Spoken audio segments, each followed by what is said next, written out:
Hello friends, आप लोग कैसे हैं। उम्मीद करते हैं आप लोग ठीक होंगे, आप लोग हेल्दी होंगे। फ्रेंड्स, इस वीडियो में हम बात करेंगे कि जो फॉरेस्ट होते हैं वो हमारे इन्वायरमेंट पर किस तरह से असर डालते हैं। तो फॉरेस्ट हमारे इन्वायरमेंट पर कई तरह से असर डालते हैं और फॉरेस्ट हमारे इन्वायरमेंट के लिए, हमारी लाइफ के लिए ज़रूरी भी होते हैं। अगर सबसे पहली बात की जाए एयर के लिए, तो फॉरेस्ट हमारे एयर को प्यूरिफाई किया करते हैं। फॉरेस्ट से जो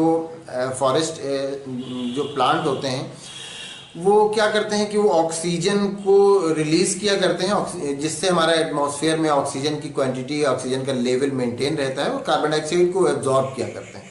तो ये बहुत बड़ा एक हमारी लाइफ के लिए बहुत इंपॉर्टेंट फैक्टर होता है कि जो ऑक्सीजन होता है वो एटमॉस्फेयर में घुला करता है। एटमॉस्फेयर में ऑक्सीजन का लेवल मेंटेन रहता है, जबकि ऑक्सीजन को जो एनिमल्स हैं वो रिस्पिरेशन में यूज़ करते हैं और अलग बहुत सारे ह्यूमन एक्टिविटीज़ हैं, कंबस्टन वगैरह उस सब में यूज़ किया जाता है, बर्निंग में इन सब में ऑक्सीजन का यूज़ किया जाता है। हम लोग व्हीकल चलाते हैं तो उसमें बर्निंग में ऑक्सीजन का यूज़ होता है, तो सब जगह ऑक्सीजन का यूज़ होता है।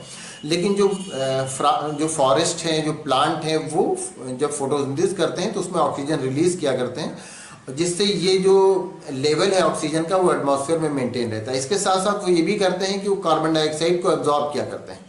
जबकि जो ह्यूमन है, एनिमल है या बहुत सारी एक्टिविटीज़ हैं जो ह्यूमन की, उससे क्या होता है कि जो कार्बन डाइऑक्साइड है वो एटमॉस्फेयर में घुला करता है, और कार्बन डाइऑक्साइड एटमॉस्फेयर में घुला करता है तो कार्बन डाइऑक्साइड का लेवल मेंटेन रखने के लिए जो प्लांट हैं, ये जो फोटोसिंथेसिस में कार्बन डाइऑक्साइड को एब्जॉर्ब किया करते हैं, तो उससे कार्बन डाइऑक्साइड का लेवल भी एटमॉस्फेयर में बढ़ने नहीं पाता है।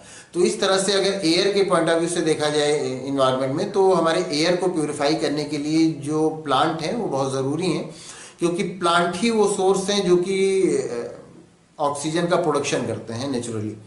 क्योंकि प्लांट ही में फोटोसिंथेसिस होता है और फोटोसिंथेसिस में वो ऑक्सीजन का जब उनमें प्रोडक्शन होता है तो फिर वो उसको रिलीज करते हैं, बाहर निकालते हैं और वो एटमॉस्फेयर में, वो एयर में जाके घुल जाती है, जो कि हम लोगों की लाइफ के लिए बहुत ज़रूरी होता है। तो एक तो ये हो गया कि इन्वायरमेंट में अगर बात करें तो एक तो ये हुआ कि एयर को प्यूरिफाई करते हैं। दूसरा, अगर हम बात करें सॉइल के लिए, तो सॉइल के लिए भी बहुत पॉजिटिव रोल फॉरेस्ट प्ले करते हैं, क्योंकि इससे जो फॉरेस्ट में जो प्लांट होते हैं तो उनकी जड़ें वहाँ पर वो सॉइल को बहुत मजबूती से पकड़े रहती हैं, तो इससे सॉइल इरोजन नहीं होता है। सॉइल इरोजन मतलब सॉइल का कटाव नहीं होता है। सॉइल अगर तेज़ बारिश हो और पानी के साथ बह के जाए या बहुत तेज़ हवा में बह के जाए, तो वो जो उनकी रूट होती हैं, वो जड़ें होती हैं, उस सॉइल को मजबूती से पकड़े रहती हैं, तो इससे बहुत ज़्यादा वहाँ पर सॉइल इरोजन नहीं होता जहाँ पर फॉरेस्ट होता है।